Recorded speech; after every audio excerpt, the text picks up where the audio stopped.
الحمد لله رب العالمين والعاقبة للمتقين والصلاة والسلام على سيد المرسلين وعلى آله وصحبه أجمعين أما بعد فأعوذ بالله من الشيطان الرجيم بسم الله الرحمن الرحيم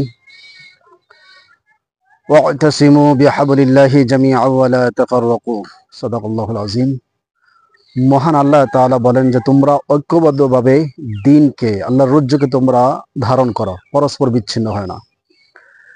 আজকে আলেম সমাজ ঐক্যের ধার প্রান্তে পৌঁছেও আবার বিভক্তির সে পুরনো পন্থায় চলে যাচ্ছে। আনন্দের মতো পথ এভাবে যে বেড়ে যাচ্ছে, এটা আলেমদের জন্য শুভকর নয়, ভবিষ্যৎ উজ্জ্বলতার জন্য নয়, এবং এটা আলেম সমাজের জন্য ভবিষ্যৎ অশনি সংকেত।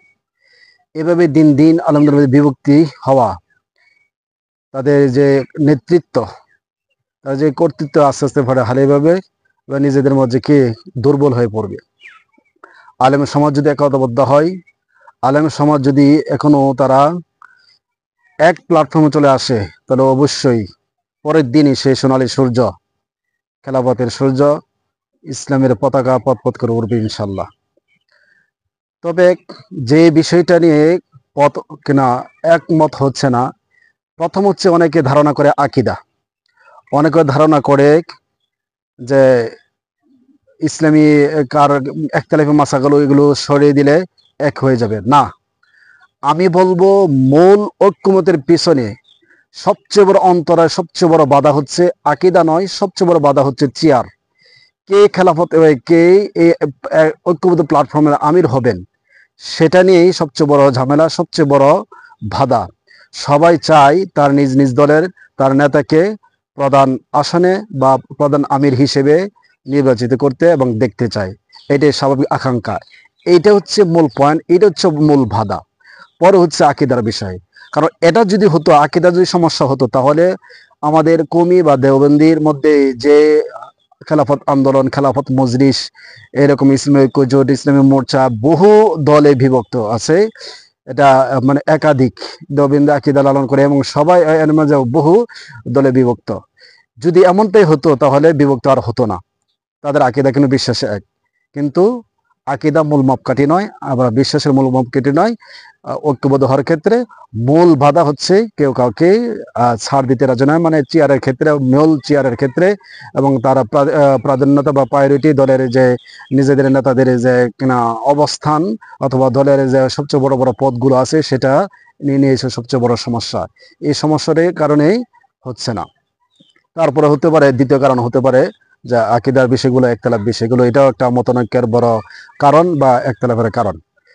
এই বিষয়গুলো এরপরে এক এক দল এক এক যে চিন্তাধারা লালন করে, বিশ্বাস করে, এবং তাদের শুধু ধর্মীয় লালন না বা পারপার্শ্বিকতা, রাজনৈতিক মতাদর্শের ক্ষেত্রে, রাজনৈতিক চিন্তাধারার ক্ষেত্রে অনেক পার্থক্য রয়েছে। যেমন যে বিষয়টা এখন কিছুদিন ধরে চাওয়ার হয়েছে, একজন আলেম হলেই, একজন বিদ্যা ও ভালো হলেই বা তার সার্টিফিকেট ভালো হলে যে সে একজন ভালো মানুষ বা ভালো আলেম হয়ে গেছে, সেটা বলা যাবে না।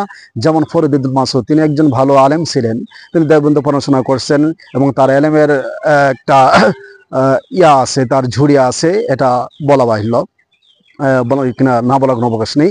কিন্তু তার কর্ম, তার রীতি এবং তার চিন্তা চেতনা, যেটা ইসলামের মূল স্পিরিট থেকে বিচ্যুত, এমনকি যারা মূলধারা আলেম আছেন তাদের থেকেও সে কিন্তু বিচ্যুত। একজন যিনি এই বাংলাদেশের 50 বছরের উপরে, সারা বাংলাদেশ বিশ্বে 50 বছরের উপরে যিনি তাফসির করেছেন, আলোচনা করেছেন, মাঠে ময়দানে মানুষের কাছে ইসলাম পৌঁছিয়েছেন, এবং কোরআন টু কোরআন যে তাফসির করেছেন, এটা আপামর কৌমি আলেম বা আলিয়া আলেম, যত ধরনের আলেম আছে সবাই এটা স্বীকার করে। মাওলানা দেলাওয়ার হোসেন সাইদী রহমতুল্লাহ আলাই, তিনি একজন কোরআনের ভাষ্যকার এবং কোরআনের তাফসিরকারক, এবং তার মাঠে মানে সাধারণ মানুষের কাছে কোরআনের যে তাফসির, কোরআনের যে আলোচনাগুলো তিনি যেভাবে তুলে ধরেছেন, দ্বিতীয় আর কেউ নেই বাংলাদেশে এমন ব্যক্তি, পারসন। হ্যাঁ, এলেমের যোগ্যতা দিক দিয়ে অনেকে থাকতে পারে, আছে, কিন্তু এদিক দিয়ে মাওলানা সাইদী রহমতুল্লাহ অদ্বিতীয়। তার মতো একজন নির্ভরযোগ্য আলেম এবং আমলওয়ালা আলেম, এমন একজন তাফসিরকারক এবং একজন কোরআনের ভাষ্যকারকে প্রকাশ্যে শাহবাগী এবং এই যে নাস্তিক মোর্দাদের সাথে তিনি একাত্মতা পোষণ করে এক হয়ে এমন একজন বিদগ্ধ আলেমের ফাঁসি চেয়েছেন। এই লোকটা কিভাবে তার পক্ষে সাফা গায়ে আমার বোধগম্য হয় না।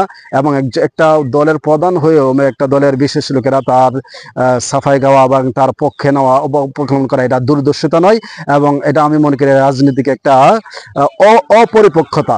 যদিও তার আত্মীয় লাগতে পারে, আত্মীয় হলেই যেই তাকে দলে টানতে হবে অথবা আলেম হলে, কিন্তু যেমন আহ সম্রাট আকবর তিনি কিন্তু দিনে এলাহি যে ধর্ম গঠন করেছিলেন, সেখানে কিন্তু তার অবদানটাই শুধু নয়, বড় বড় আলেমদের অবদান ছিল। এর মধ্যে আবুল ফজল, সে কি একজন বিখ্যাত আলেম ছিলেন, ভালো আলেম ছিলেন, কিন্তু তার এই পরামর্শে এবং তার অবদান একটা বড় ভূমিকা পালন করেছিল। এরকম আবুল ফজল আলেম হলে তো হবে না, শুধু বিদ্যা থাকলেই হবে না। বিদ্যার পারদর্শী ইবলিসের ছিল এবং আলেম ছিল, এবং তার এই আলেমের যোগ্যতা এবং তার তাকওয়ার যোগ্যতা এবং তার যে এবাদতের যে ছিল, ঝুড়ি ছিল, সেটা বলা বাহিল্য।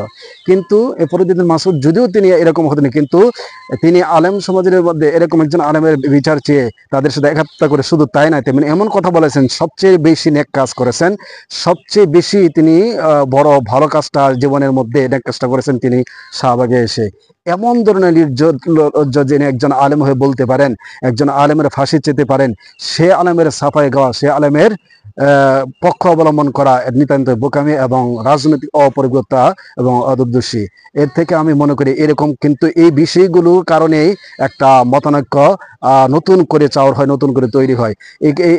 এই জিনিসগুলো কারার কারণে কিন্তু আলেমদের মাঝে আরো দূরত্ব তৈরি হয়। আশা করি এইগুলো থেকে চিন্তা চেতনা এবং বুদ্ধিবৃত্তিক সামনে লড়াইয়ে আমাদেরকে একতাবদ্ধ হওয়া দরকার। যদি এক প্ল্যাটফর্মে আসি, আলেমরা এই সুবর্ণ সুযোগ, এই সুযোগে এই জমিনে দিন কায়েমের জন্য সবার লক্ষ্য কিন্তু এক, প্রত্যেকের লক্ষ্য কিন্তু এক, যে আমরা এদেশে ইসলাম কায়েম করতে চাই। যে যেভাবেই তার দল গঠন করে বা গঠন প্রক্রিয়া অথবা দলের রাজনৈতিক যে সিস্টেম পদ্ধতি ভিন্নতা হতে পারে, কিন্তু দিন শেষে তাদের একটা বিষয়ে একমত, যে আমরা এই জমিনে আল্লাহর দিন প্রতিষ্ঠা করতে চাই। আল্লাহর দিন জমিনে প্রতিষ্ঠিত হলে আপামর জনতা, সকল মানুষ এটার সুফল ভোগ করবে। যারা আজকে আমাদের মাঝে এমন মানুষ আছে যারা ইসলাম সম্পর্কে অজ্ঞ বা ইসলাম সম্পর্কে জানে না, বা ইসলাম ফোবিয়া, ইসলাম বিদ্বেষী অথবা ইসলাম সম্পর্কে তাদের ধারণা নাই। তারা কিন্তু ইসলামী সরকার গঠন হলে বা ইসলামী সরকার হলে, ইসলামী জীবন বিধান প্রতিষ্ঠিত হলে তারা ঘর থেকে বের হতে পারবে না মহিলারা, এবং তারাও স্বাধীনভাবে চিন্তা চেতনা লালন করতে পারবে না, এমন একটা ভয় ভীতি কাজ করে। এবং বিশাল একটা জনগোষ্ঠী আমাদেরকে কিন্তু তারা ইসলামিজেশন অথবা ইসলামী আদর্শ অনুকরণে অভ্যস্ত না। এই মানুষগুলিকে ভিতরে আমাদেরকে কি ইসলামের মূল চেতনা, স্পিরিট দেওয়া দরকার, যে ইসলাম একটা সামগ্রিক ধর্ম এবং ইসলামের সামগ্রিক রূপরেখা তাদের কাছে পৌঁছানো দরকার। এই পৌঁছানোর সময়টা এখন সবাই করতে হবে। যারা আলেম সমাজ আছেন, যারা ইসলামী সংগঠন যারা আছেন, তাদেরকে এই আপামর জনতার কাছে এই মেসেজগুলো এখন এই সময়ে তুলে ধরা দরকার, এবং তাদেরকে সঠিক বুঝটা, যে ইসলামের সঠিক রূপ, সামগ্রিক রূপ, ইসলাম একটা পরিপূর্ণ জীবন ব্যবস্থা, একটা ধরবো একটা সারবো এমনটা নয়, সামগ্রিক রূপরেখাগুলো তুলে ধরলে তারা বুঝবে। তাদের যখন অনুধাবন হবে তখন তারা ইসলাম ভুবে আর ভুগবে না, এবং ইসলামী শাসনের বিরুদ্ধে কথা বলবে না। এবং আলেমরা যখন রাজনীতির কথা বলবে তখন বলবে না হুজুররা রাজনীতি করতেছে, এই কথা তো বলবে না। তখন তার ভিতরে এই অনুভূতি জাগ্রত হবে যে ইসলাম একটি আল্লাহর তাআলার হুকুম, বিধিবিধান, পরিপূর্ণ জীবন ব্যবস্থা, এটার জন্য রাজনীতি এখানে রয়েছে, এবং ইসলাম বিজয় হওয়া দরকার আছে, ইসলাম রাষ্ট্রীয় প্রতিষ্ঠিত হওয়া দরকার আছে। এই বিষয়ের জন্য বোধগম্য হবে, তখন সহজ হবে এদেশে ইসলামী শাসন প্রতিষ্ঠা। আর এই ইসলামী শাসন প্রতিষ্ঠার ক্ষেত্রে সব দল এগিয়ে আসতে হবে, এবং ইসলামী ঘরানার সকল দলগুলো ঐক্যমতে পৌঁছতে হবে। ঐক্যমত বলতে এখানে একতলাপ থাকবে, চিত্র থাকবে, কিন্তু দিন প্রতিষ্ঠার ক্ষেত্রে এই থিমটা এই প্রতিবদ্ধ বিষয়টা সামনে রেখেই একতাবদ্ধ হতে পারে, এবং যার যার অবস্থান থেকে সে তার দাবি তুলতে পারে, এবং একটা দলের অবস্থান। কারণ একটা যে বৃহৎ রাজনৈতিক যিনি আছেন, সে এটা দলের প্রাধান্যতা, প্রায়োরিটি সে বেশি পাবে, এটা স্বাভাবিক।